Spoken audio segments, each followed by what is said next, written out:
बरोबर. बँकेतर वित्तीय संस्थांकडून अनेक प्रकारच्या तरल वित्तीय साधनांची निर्मिती केली जाते, रोख रकमेची निर्मिती केली जाते. जसे कर्ज रोखे, विमा प्रमाणपत्रे, पेन्शन निधी, कर्जपत्रे, बचत पत्रे इत्यादी इत्यादी. म्हणजे अशा प्रकारच्या साधनांमुळे अर्थव्यवस्थेतील तरलता म्हणजे रोख जे प्रमाण आहे पैशाचं ते वाढतं. गर्ले आणि शॉ यांनी पैशाच्या व्याख्येमध्ये बँका आणि बँकेतर वित्तीय संस्था यांच्याकडून अर्थव्यवस्थेत केल्या जाणाऱ्या पतपुरवठा आणि वित्तीय साधनांचा पुरवठा, वस्तू विनिमय पद्धतीच्या अडचणी दूर करून विनिमय व्यवहार सुलभ होण्यासाठी पैशाचा शोध लागला हे आपल्याला माहिती आहे. या अनुषंगानं म्हणजेच कुठल्या विनिमयाच्या अनुषंगानं पैशाचं प्राथमिक काम किंवा पैशाचं प्राथमिक कार्य आपल्याला इथे लक्षात घेता येईल. ते पहिल्यांदा किंवा पहिलं महत्वाचं काम काय आहे, प्राथमिक कार्य काय आहे, महत्वाचं काम काय आहे, प्राथमिक कार्य काय आहे. मीडियम ऑफ एक्सचेंज, विनिमयाचं साधन, विनिमयाचं माध्यम असे आपल्याला म्हणता येईल. म्हणजे विनिमय व्यवहार सुलभतेने, सहजतेने, अगदी सोप्या पद्धतीने पूर्ण करणे, ते पार पाडणे हे पैशाचं मूलभूत आणि प्राथमिक काम आहे, प्राथमिक कार्य आहे. वस्तू विनिमय पद्धतीतील विनिमयाच्या अडचणी दूर करण्यासाठी, वस्तू विनिमय पद्धतीतील विनिमयाच्या अडचणी दूर करण्यासाठी विनिमयाचं साधन म्हणून पैशाचा उपयोग तत्कालीन समाजात सुरू झाला. वस्तू विनिमय पद्धतीमध्ये परस्परांच्या गरजा योग्य जुळवून येणे अत्यंत गरजेचे असते. वस्तूच्या बदल्यात वस्तू विनिमय करीत असताना एकमेकांना परस्परांच्या वस्तूंची गरज असणे आवश्यक असते. या व्यवहाराला चालना मिळते, प्रोत्साहन मिळते, कारण दोघांचंही कार्य पटकन कमी वेळेमध्ये पूर्ण होतंय. ज्या वस्तूचा वापर पैसा म्हणून केला जातो त्या वस्तूची सार्वजनिक स्वीकार्यता असणे अतिशय महत्त्वपूर्ण ठरतं. तत्कालीन समाजात दुर्मिळ, टिकाऊ आणि सहज ओळखता येण्याजोगी किंवा येण्याजोगा वस्तूंचा उपयोग पैसा म्हणून करण्यास प्रारंभ झाला, सुरुवात झाली. समाजाच्या विकासाबरोबर पैशाच्या कार्याचा देखील विकास झालेला दिसतोय, हे आपल्याला नाकारता येत नाही. पैशाच्या प्राथमिक कार्यामध्ये पहिल्यांदा जे कार्य येतं ते महत्वाचं म्हणजे विनिमयाचं साधन. पैसा हे एक विनिमयाचं साधन आहे, हे आपल्याला इथं स्पष्ट होतं. वस्तू विनिमयाच्या व्यवहारामधल्या अडचणी आपल्या लक्षात आहेत. एखाद्याला गहू पाहिजे आणि एखाद्याला गाय पाहिजे. गहू देणारा गाय कशी देईल किंवा गाय अर्धीच पाहिजे तरी कसा देईल, हे असे अनेक अडचणी होत्या. त्याच्यातून अगदी हे कार्य सोपं करण्याचं काम पैशाने केलेलं आहे, हे आपल्याला नाकारता येत नाही. म्हणून पैशाचं प्राथमिक कार्य हे विनिमयाचं साधन आहे, हे आपल्याला लक्षात येतं. दुसरं मेजर कार्य कोणतं आहे? मेजर ऑफ व्हॅल्यू और युनिट ऑफ व्हॅल्यू किंवा युनिट ऑफ अकाउंट, म्हणजे मूल्यमापनाचं साधन. विनिमय व्यवहाराच्या सुलभतेसाठी, सोयीसाठी पैशाचा शोध लागलेला आहे. परंतु विद्यमान व्यवहारातील गतिमानतेसाठी आणि व्यावहारिकतेसाठी मूल्यमापनाचं कार्य अतिशय महत्वाचं असतं. विनिमयाचं साधन म्हणून पैशाचा वापर सुरू झाल्यानंतर लगेचच त्यामध्ये मूल्यमापनाच्या कार्याची भर पडली. म्हणून दुसरं महत्वाचं कार्य काय आहे? ते मूल्यमापनाचं साधन आहे पैसा. कोणत्याही वस्तूची खरेदी आणि विक्री होण्यासाठी त्याची किंमत किंवा मूल्य निर्धारित होणं अत्यंत गरजेचं असतं. त्याचं मूल्य माहीत नसेल, त्याची किंमत माहीत नसेल तर ती वस्तू द्यायची कशी आणि घ्यायची कशी. ज्या वस्तूचा उपयोग पैसा म्हणून केला जाणार आहे त्या वस्तूमध्ये इतर वस्तूचे मूल्य किंवा किंमत मोजण्यास तत्कालीन समाजात पैशाच्या शोधानंतर लगेचच प्रारंभ झाल्याचे दिसून येते, आढळून येते. मूल्यमापनाचं कार्य हे पैशाचे दुसरे महत्वाचे प्राथमिक कार्य म्हणून ओळखले जाते. वस्तूंचे वजन, लांबी, रुंदी इत्यादीचं मोजमाप करण्यासाठी अशा प्रकारची मापके वापरली जातात. अगदी त्याचप्रमाणे वस्तूचे मूल्य किंवा किंमत मोजण्यासाठी पैशाचा उपयोग होतो. म्हणजे पैसा आहे वस्तूचे मूल्य मोजण्याचे मापदंड आहे. म्हणजे काय, ते पैसा हे वस्तूंचे मूल्य मोजण्याचे मापदंड आहे, हे आपल्याला इथं स्पष्ट होतं.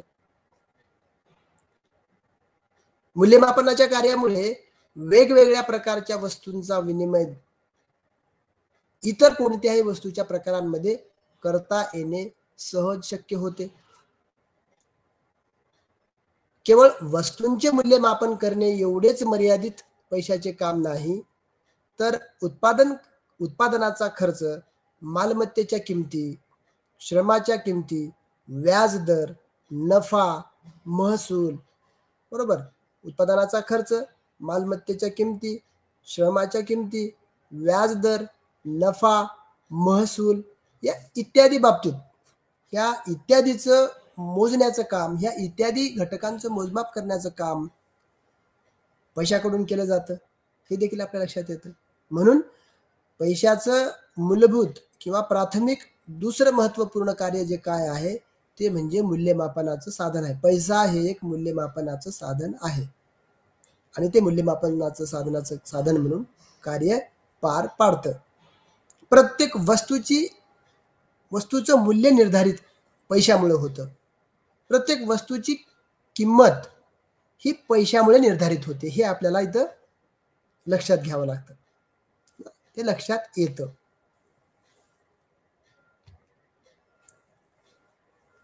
तर दुसरं कार्य काय आहे, दुय्यम कार्य, सेकंडरी फंक्शन, सबसिडियरी फंक्शन. तर पैशाच्या प्राथमिक कार्याप्रमाणेच त्याचं दुय्यम कार्य देखील आहे. पैशाचे दुय्यम कार्य देखील आहेत. प्राथमिक कार्यापासूनच दुय्यम कार्याची निर्मिती झालेली आहे, हे देखील आपल्याला इथं स्पष्ट होतं. पैशाच्या दुय्यम कार्यामध्ये 3 प्रकारच्या कार्याचा समावेश होतो. पैशाच्या दुय्यम प्रकारच्या कार्यामध्ये 3 प्रकारच्या कार्याचा समावेश होतो. त्यातलं पहिलं कार्य म्हणजे दुय्यम कार्यामधल्या महत्वपूर्ण 3 कार्यामधील पहिलं महत्वाचं कार्य म्हणजे मूल्य संचयाचं साधन. मूल्य संचयाचे साधन. मूल्य संचय म्हणजे काय, तर मूल्य संचय म्हणजे पैशामध्ये दीर्घकाळापर्यंत खरेदी मूल्य साठवून ठेवता येणे होय. पैशामध्ये दीर्घकाळापर्यंत खरेदी मूल्य साठवून ठेवता येणे होय. पैसा म्हणून वापरली जाणारी कोणतीही सामायिक वस्तू किंवा साधन मूल्य संचयाचे कार्य पार पाडते. पैशामुळे विनिमय व्यवहार सुलभ होतात. खरेदी आणि विक्रीच्या व्यवहाराची विभागणी होते. विक्री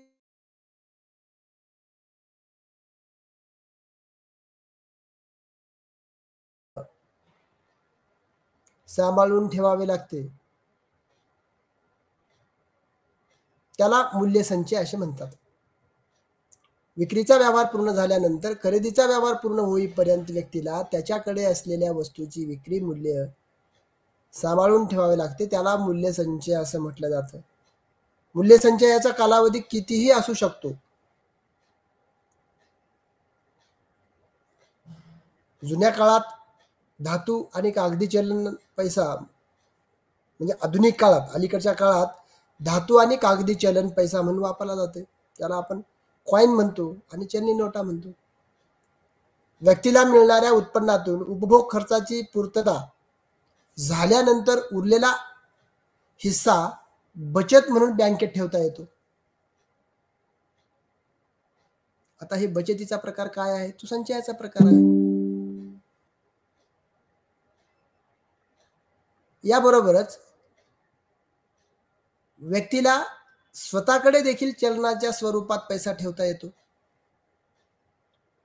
पैशामुळे वर्तमानकालीन आणि भविष्यकालीन खरेदी विक्रीच्या व्यवहारात समन्वय साधता येतो आणि याबरोबरच पैशामध्ये मूल्य संचय होत असल्याने भविष्यातील अनपेक्षित संकटाचा सामना करणं सोयीचं होतं.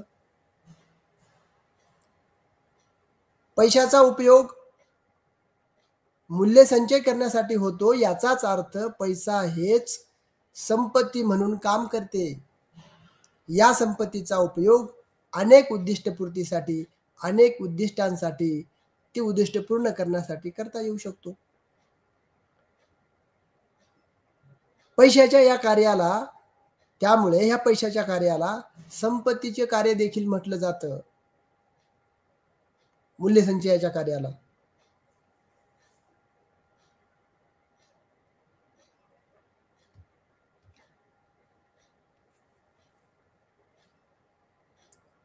दुसरं कार्य आहे महत्वपूर्ण कार्यामधलं, दुय्यम कार्यामधलं दुसरं कार्य. पैशाचे दुय्यम कार्य आपण याच्यावर चर्चा करतोय. तर दुय्यम कार्यामधलं पहिलं आपण मूल्य संचय बघितले, दुसरं आहे मूल्य वहनाचे कार्य, ट्रान्सफर ऑफ व्हॅल्यू.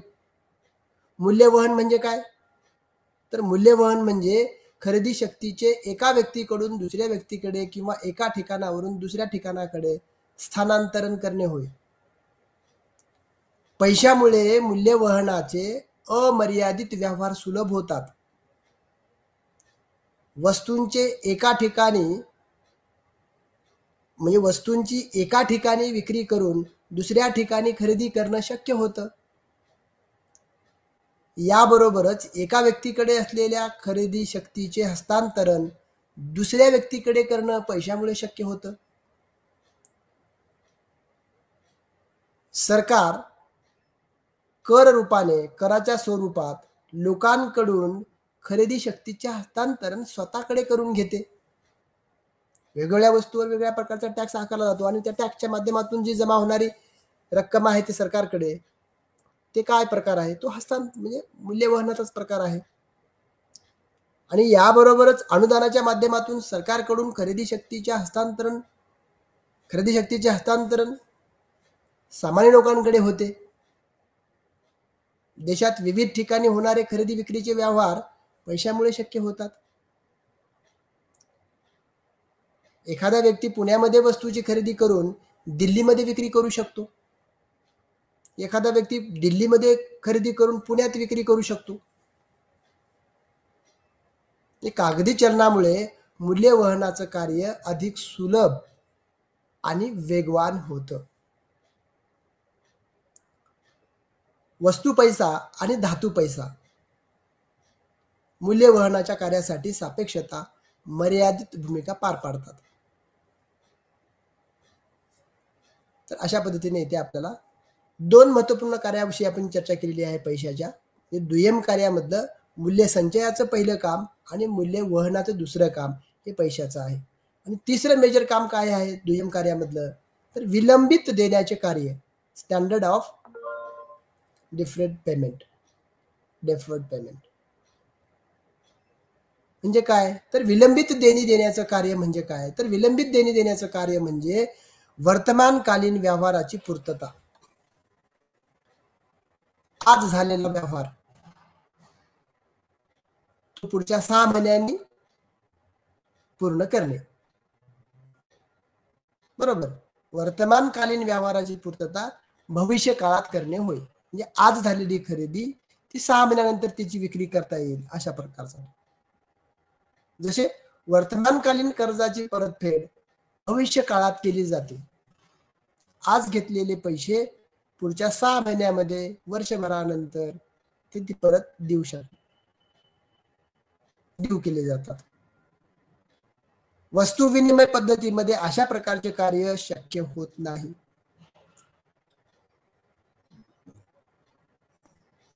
कर्जाच्या देवाणघेवाणीचे व्यवहार पैशाच्या स्वरूपात अधिक सुलभ होतात. याबरोबरच भविष्यातील व्यवहारांचे करार देखील पैशाच्या स्वरूपात वर्तमानात करणं शक्य होतं. वित्तीय संस्थांच्या बहुतांश व्यवहाराचे स्वरूप भविष्यकालीन परतफेडीवर अवलंबून असते. व्यापारी बँक पैशाच्या मदतीने पत पैशाची निर्मिती करतात. पैशाच्या आधुनिक स्वरूपामुळे पत निर्मितीचं कार्य शक्य होतं.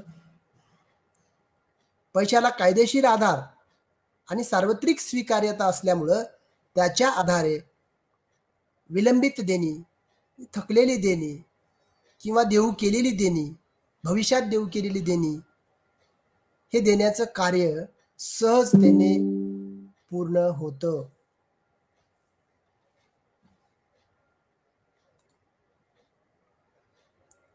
निवृत्ती वेतनाच्या स्वरूपात मिळणारं वृद्धकालीन वेतन हे विलंबित देणी देण्याच्या कार्याचे उत्तम उदाहरण आपल्याला देता येते. बरोबर. निवृत्ती वेतनाच्या स्वरूपात ज्यावेळेला व्यक्ती रिटायर होतो, एखादा एम्प्लॉय रिटायर्ड होतो आणि त्या रिटायरच्या वेळी त्याला जी रक्कम दिली जाते त्याला आपण विलंबित देणं असं म्हणू शकतो. ते एक महत्त्वाचं आणि उत्तम उदाहरण आपण त्यात सांगू शकतो. भविष्यकाळात 20 वर्ष, 30 वर्ष, 40 वर्ष ज्यांनी कुणी सर्व्हिस केली असेल त्या 40 वर्षाची जी काही रक्कम जमा झालेली आहे ती 40 वर्षानंतर त्याला ती परत मिळते.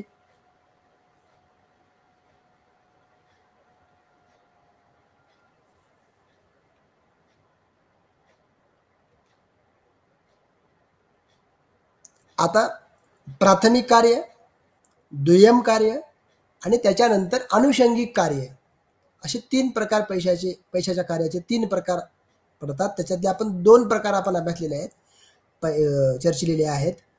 पहिला प्रकार होता तो प्राथमिक कार्याचा, दुसरा होता तो दुय्यम कार्याचा आणि तिसरा जो कार्याचा प्रकार आहे तो अनुषंगिक कार्य, कॉन्टिजेंट फंक्शन्स.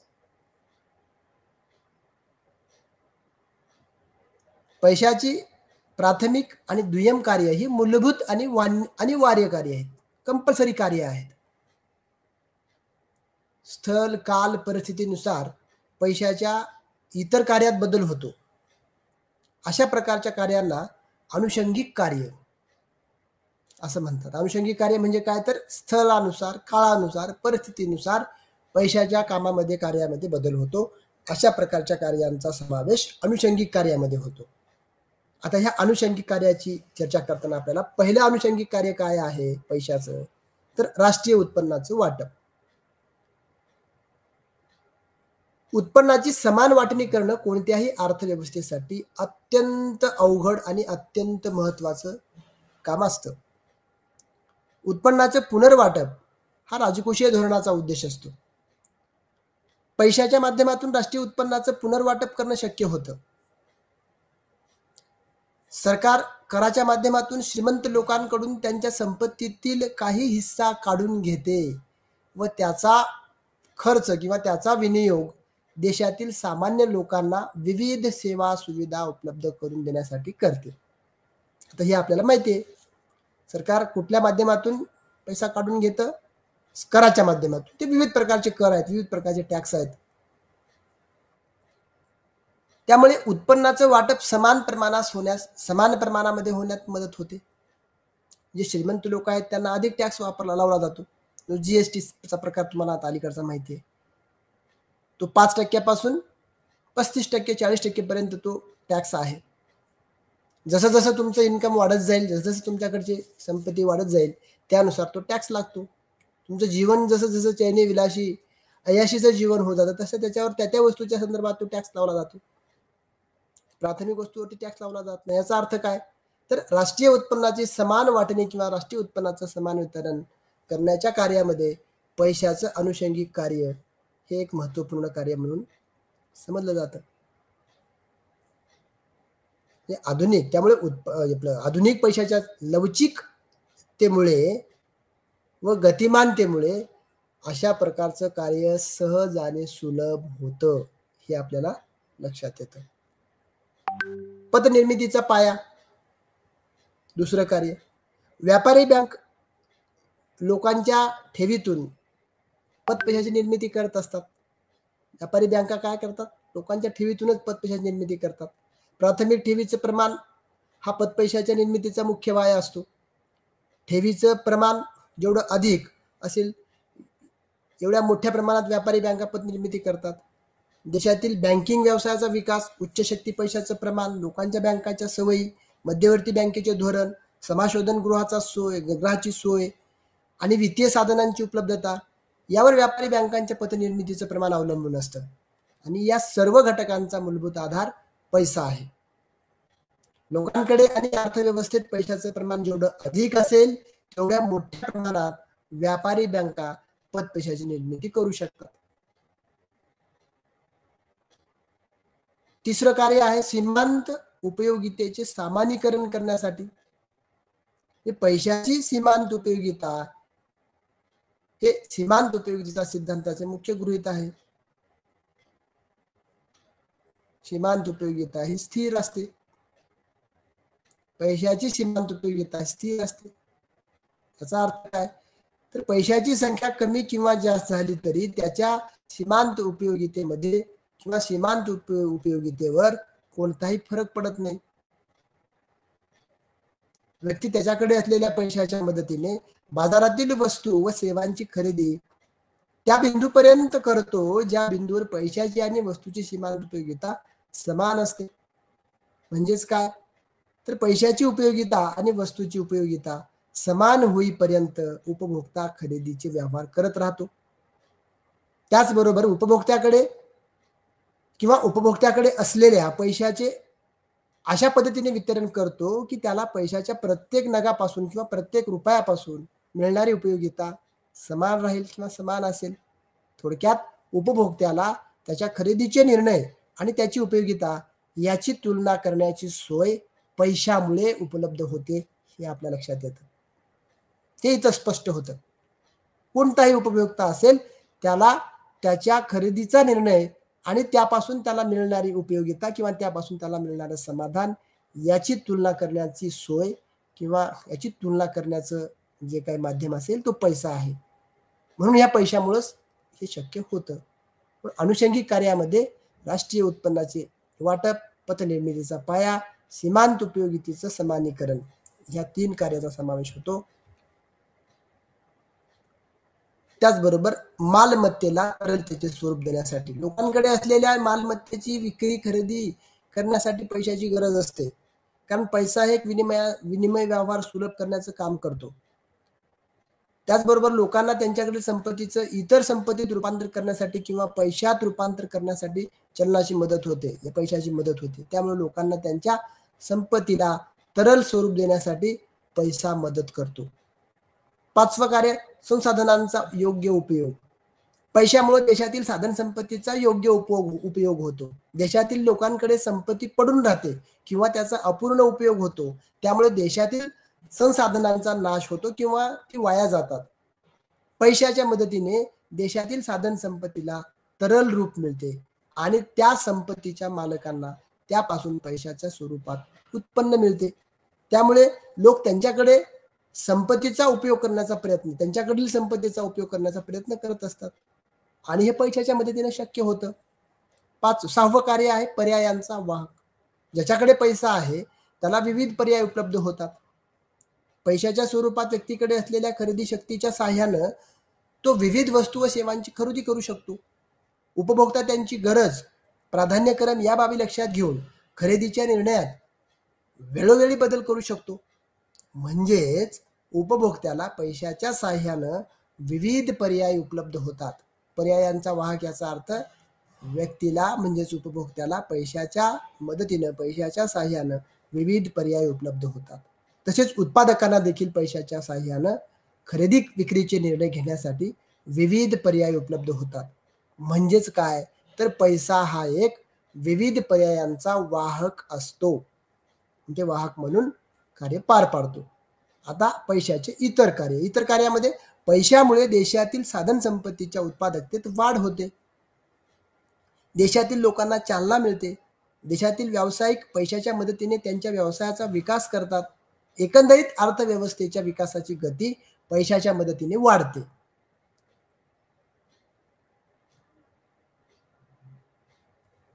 स्थूल अर्थशास्त्रीय च्या दृष्टिकोनातून उद्दिष्टे साध्य करण्यासाठी किंवा स्थूल अर्थशास्त्राची उद्दिष्टे साध्य करण्यासाठी राबविण्यात येणाऱ्या मौद्रिक आणि राजकोषीय धोरणामध्ये पैशाची महत्त्वपूर्ण भूमिका असते. उत्पन्न विषमता दूर करून लोकांना समान संधी उपलब्ध करून देण्यासाठी पैसा उपयुक्त ठरतो. प्रादेशिक असमतोल दूर करण्यासाठी देखील पैशाची मदत होते. आधुनिक काळामध्ये पैशाच्या मदतीनं अनेक प्रकारची उद्दिष्ट साध्य करता येतात. बदलत्या काळाबरोबर आणि तंत्रज्ञानाबरोबर पैशाचं स्वरूप देखील बदलताना दिसते. पैशाच्या बदलत्या स्वरूपाबरोबर पैशाच्या कार्याची व्यापकता आणि क्षमता यांचा देखील विकास होतो, हे इथं आपल्याला स्पष्ट होतं. अशा पद्धतीने आपण इथे 3 टप्प्यामध्ये कार्याची चर्चा केलेली आहे पैशाच्या कार्याची. पहिलं प्राथमिक कार्य, दुसरा दुय्यम कार्य आणि तिसरा अनुषंगिक कार्य. अनुषंगिक कार्यामध्ये 5-7 कार्यांचा आपण इथे उल्लेख किंवा चर्चा केलेली आहे. आतापर्यंत आपण युनिट नंबर 4च्या बाबतीमध्ये आपण चर्चा केलेली आहे. पैशाची व्याख्या, पैशाची संकल्पना आणि पैशाचं कार्य. तर आता आपण चर्चा करतोय पैशाची मागणी, demand for money. Unit number 5 आहे हा. तर पैशाची मागणी, पारंपरिक आणि केन्सचा दृष्टिकोन. पैशाच्या मागणीच्या संदर्भातला पारंपरिक दृष्टिकोन आणि केन्सचा दृष्टिकोन या बाबतीत आपण इथे चर्चा करणार आहोत. पैशाची मागणी म्हणजे देशातील लोकांनी स्वतःकडे रोख स्वरूपात पैसे बाळगण्यासाठी केलेली मागणी होय. लोकांना स्वतःकडे रोख स्वरूपात पैसे ठेवता येतात. दैनंदिन व्यवहार करण्यासाठी किंवा अन्य हेतूसाठी लोक स्वतःकडे रोख स्वरूपात पैसे ठेवतात. संपूर्ण अर्थव्यवस्थेच्या पातळीवर देशातील लोकांकडून जी रोख रक्कम स्वतःकडे बाळगली जाते किंवा जे पैसे रोख स्वरूपात म्हणजेच चलन स्वरूपात स्वतःकडे ठेवले जातात त्याला पैशाची मागणी असं म्हटलं जातं. पैसा हे विनिमयाचं साधन आणि मूल्यसंचयाचं साधन असल्याने लोकांना दैनंदिन गरजांची पूर्तता करण्यासाठी व त्यांच्या संपत्तीचा काही हिस्सा रोख स्वरूपात बाळगण्यासाठी पैशाची गरज असते.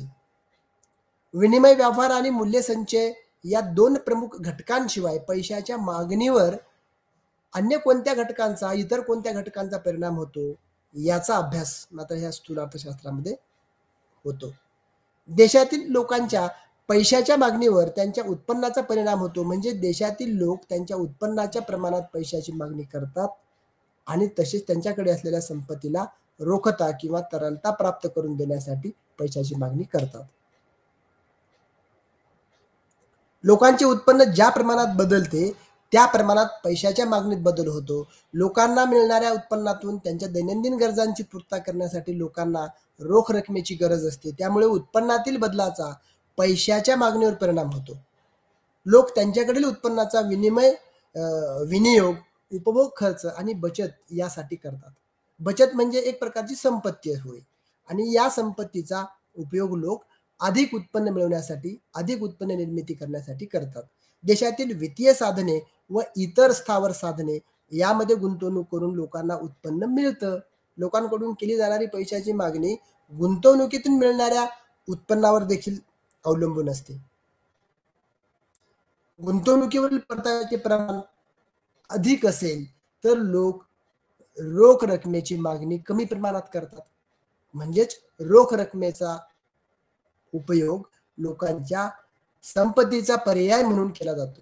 इतर साधनांमधील गुंतवणुकीवरील परताव्याचं प्रमाण मोठं असेल तर लोक रोख रक्कम कमी प्रमाणात स्वतःकडे बाळगतात आणि याच्या उलट गुंतवणुकीवरील परताव्याचे प्रमाण कमी असेल तर लोक रोख स्वरूपात संपत्ती बाळगतात. जास्त असेल तर देतात, कमी असेल तर ते स्वतःकडे संपत्ती म्हणून बाळगून ठेवतात. पैशाच्या मागणीचा पारंपरिक दृष्टिकोन म्हणजे पारंपरिक अर्थशास्त्र ही एक व्यापक संकल्पना आहे. पारंपरिक अर्थशास्त्रज्ञांमध्ये Adam Smith, David Ricardo, Thomas Malthus, J S. Mill, Pigou, J B Say, Irving Fisher यासारख्या अनेक अर्थशास्त्रज्ञांचा समावेश होतो. पैशाची मागणी का केली जाते या प्रश्नाचं उत्तर पारंपरिक अर्थशास्त्रज्ञांनी पहिल्यांदा देण्याचा प्रयत्न केलेला. पैशाची मागणी का केली जाते या प्रश्नाचं अभिजात अर्थशास्त्रज्ञांचं उत्तर म्हणजेच त्यांचा पैशाच्या मागणीचा पारंपरिक दृष्टिकोन होय.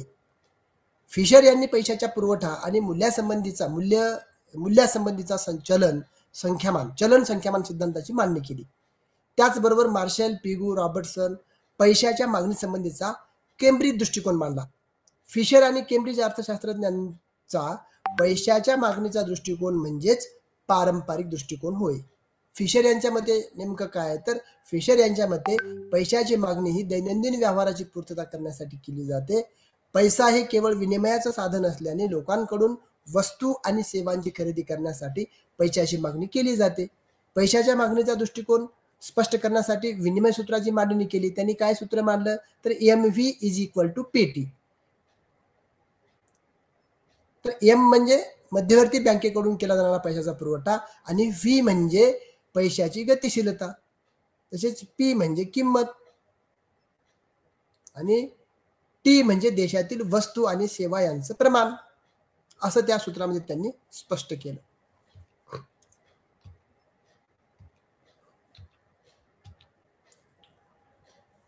पैशाच्या मागणीचा केन्सचा दृष्टिकोन पारंपरिक बघितलं, आता आपण केन्सचा दृष्टिकोन बघूयात. 1929 ते 1932 या कालावधीत आलेल्या जागतिक महामंदीने केन्सच्या अर्थशास्त्राला जन्म दिला असं म्हटलं जातं. म्हणजे मंदीच्या अवस्थेतून बाहेर पडण्यासाठी, या संकटातून बाहेर पडण्यासाठी कोणत्या प्रकारच्या आर्थिक सिद्धांताची गरज आहे याचा शोध घेऊन जॉन मेनार्ड केन्स यांनी 1936 मध्ये रोजगाराचा सामान्य सिद्धांत हा प्रकाशित केला. यामध्ये त्यांनी सनातनवाद्यांचा दृष्टिकोन पूर्णतः नाकारला, म्हणजे जुन्या पारंपरिक दृष्टिकोन पूर्णपणे नाकारला. सनातनवाद्यांनी किंवा पारंपरिक अर्थतज्ञांनी मांडलेली पूर्ण रोजगाराची जी स्पर्धा आहे किंवा पूर्ण स्पर्धा आहे, बाजाराची सक्षमता आहे आणि शक्ती, वेतन, दराची लवचिकता, म्हणजे हे इत्यादी गृहीतके केन्सने नाकारली. सनातनवाद्यांच्या पैशाच्या मागणीचा दृष्टिकोन केवळ पैशाच्या विनिमयाचे साधन या कार्यावर अवलंबून आहे, परंतु पैसा हे केवळ विनिमयाचे साधन नसून ते मूल्य संचयाचे देखील महत्वाचे साधन आहे, अशी केन्स यांनी मांडणी केली. केन्स यांनी स्पष्ट केलं. केन्स यांच्या मागणीच्या दृष्टिकोनाला केन्सचा तरलता पसंती सिद्धांत असं देखील म्हटलं जातं. पैशामध्ये तरलता असल्याने त्याची मागणी केली जाते. केन्स यांच्या मते विनिमयाचं साधन आणि मूल्य संचयाचं साधन अशी पैशाची दोन महत्वाची कार्य आहेत असं केन्स यांनी म्हटलं. लोकांना दैनंदिन गरजांची पूर्तता करण्यासाठी पैशाच्या साह्याने वस्तू आणि सेवांचं विनिमय करणं शक्य होतं, वस्तूंची देवघेव करणं शक्य होतं. त्यामुळे विनिमय व्यवहार पूर्ण करण्यासाठी पैशाची मागणी केली जाते असं केन्स यांचं म्हणणं आहे. पैशाच्या मागणीचा दुसरा आणि अतिशय महत्वाचा भाग म्हणजे तो लोकांकडून संपत्तीचा संचय. तर केन्स यांनी पैशाच्या मागणीच्या हेतू किंवा कारण सांगितलेली आहेत. त्याच्यामध्ये पहिला आहे दैनंदिन व्यवहाराचा हेतू आणि दुसरा आहे तरलतेचा सापळा. बरोबर, दैनंदिन व्यवहाराचा हेतू आणि दुसरा आहे तो खबरदारीचा किंवा दक्षतेचा हेतू आणि तिसरा आहे तो सट्टेबाजीचा हेतू. या तीन हेतूसाठी लोक पैशाची मागणी करतात.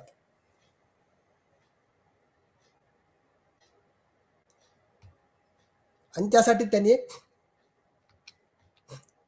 सापळा स्पष्ट केलेला आहे, तरलतेचा सापळा. तरलतेचा सापळा म्हणजेच अशी परिस्थिती होय की ज्यामध्ये व्याजाचे दर अत्यल्पासून देखील गुंतवणूक होत नाही.